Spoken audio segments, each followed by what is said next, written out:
मोदी सरकार के 8 साल में विदेश नीति में भी बहुत बड़ा परिवर्तन आया है। इसके अलग अलग पहलू तो हैं ही, और मैं सबसे पहले सुरक्षा की परिप्रेक्ष्य से आपको समझाना चाहता हूँ कि पाकिस्तान से जो आतंकवाद हो या चीन की जो सीमा पे दबाव हो, भारत खड़ा तो रहा है और मुकाबला कर रहा है, पर हम जो हैं दुनिया को समझा सके हैं कि हमारी स्टैंड क्यों सपोर्ट करनी चाहिए दुनिया को। मैं ये भी कहूँगा कि हमारी जो क्षमता जो है सिक्योरिटी और डिफेंस के मामलों में, क्योंकि हमारे रिश्ते बड़े सप्लायर्स, बड़े देशों के साथ और मजबूत बने हैं, तो इसका भी हमें फ़ायदा मिल रहा है। ग्लोबल एजेंडा पर हमारे जो मुद्दे जो हैं आतंकवाद का हो या ब्लैक मनी का हो, इस पर भी हम जो हैं दुनिया को हम समझा पा रहे हैं। और जो लैंड बाउंड्री एग्रीमेंट जो हमने की थी कुछ साल पहले बांग्लादेश के साथ, और जो हमारे रिश्ते जो हैं म्यांमार के साथ,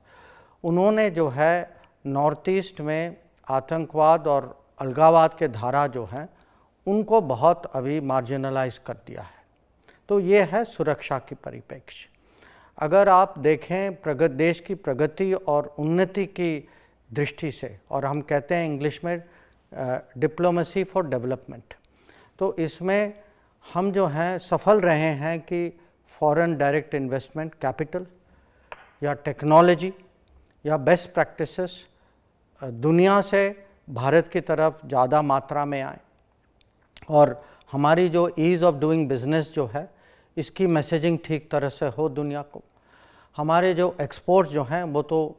इस पिछले साल रिकॉर्ड लेवल पे गए, $400 बिलियन से ज़्यादा। और इसको मैं आपको प्रोजेक्ट के उदाहरण में भी आपको समझा सकता हूँ कि बुलेट ट्रेन प्रोजेक्ट जो चल रहा है, या बैम्बू की जो प्रोडक्शन और उसका यूसेज जो है नॉर्थ ईस्ट में जो बढ़ रहा है, या जो हमारे नमामि गंगे में जो अलग अलग टेक्नोलॉजी की जो हम उपयोग कर रहे हैं, तो ये बहुत उदाहरण हैं कि हम जो हैं फॉरेन पॉलिसी को, विदेश नीति को कैसे देश के डेवलपमेंट में डायरेक्टली यूज़ कर सकें। ये भी है कि देश की प्रतिष्ठा जो है पिछले 8 सालों में एक नए स्तर पर गई है, और ये राजनीतिक मुद्दों पर भी है या सांस्कृतिक उदाहरण भी हैं इसके। हमारे कुछ इनिशिएटिव्स हैं जैसे International Solar Alliance or Coalition for Disaster Resilient Infrastructure. अब 100 से ज़्यादा देश जो हैं हमारे सोलर अलायंस के इनिशिएटिव के साथ जुड़ चुके हैं। अगर आप संस्कृति की बात करें तो जिस तरफ से योग दिवस अब पूरे दुनिया में मनाया जाता है, ये तो किसी ने पहले 2014 के पहले सोचा भी नहीं था। और छोटी चीज़ें हों, बड़ी चीज़ें हों, मैं कह सकता हूँ कि आज आयुर्वेद हो, भारत की इनोवेशन और टैलेंट जो हो, हमारी फार्मेसी ऑफ द वर्ल्ड जो इमेज जो बनी है, जो वैक्सीन मैत्री के तहत हमने पूरे दुनिया को कोविड महामारी के समय में vaccine, made in India vaccine पहुंचाई है, ये सब आज मैं सचमुच कह सकता हूं कि भारत की इमेज कुछ अलग हो गई है। और आखिर में मैं ये भी कहूँगा कि जो सामान्य नागरिक जो हैं उनके लिए क्या फ़र्क पड़ा पिछले 8 सालों में, और वो आजकल उनके लिए पासपोर्ट मिलना आसान भी है और बिना कोई करप्शन के है कि डायरेक्टली, क्योंकि बहुत सारी चीज़ें अब डिजिटल में हो चुकी हैं, या जब बाहर जाते हैं उनकी सुरक्षा, उसके लिए एक फ़ंड है जिसका यूसेज जो है, उसकी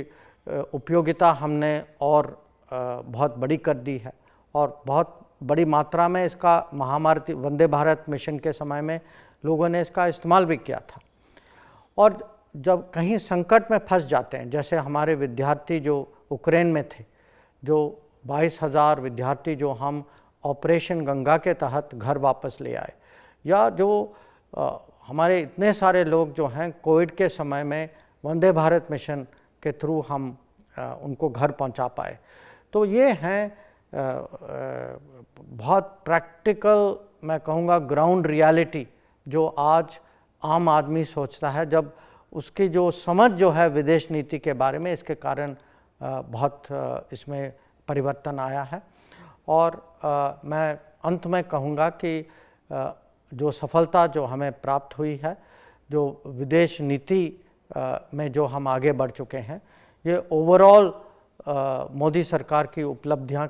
का एक महत्वपूर्ण हिस्सा है और हम लोगों को बहुत गर्व है कि हमें इसके साथ जुड़ने का अवसर मिला।